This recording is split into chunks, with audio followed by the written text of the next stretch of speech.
Happy morning friends, సంతోషంగా ఉన్నారా? ఈరోజు వాక్యము ధ్యానించుకుందాము. కీర్తనలు 50:15 వాక్యము.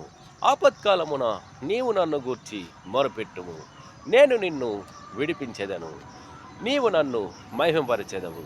Amen, amen, amen.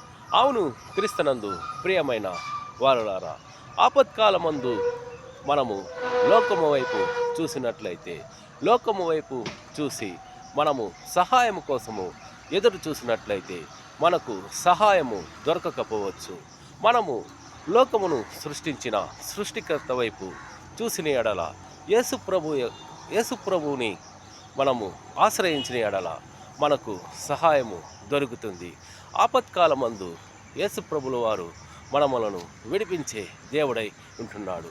మనము యేసు ప్రభుల వారిని స్తుతించిన ఎడల, మహిమపరచిన ఎడల వాటన్నిటి నుండి మనకు విడుదలనిచ్చి మనలను ఆశీర్వదించి దీవించి నడిపించే దేవుడై ఉంటున్నాడు. Amen, amen, amen. Praise the lord.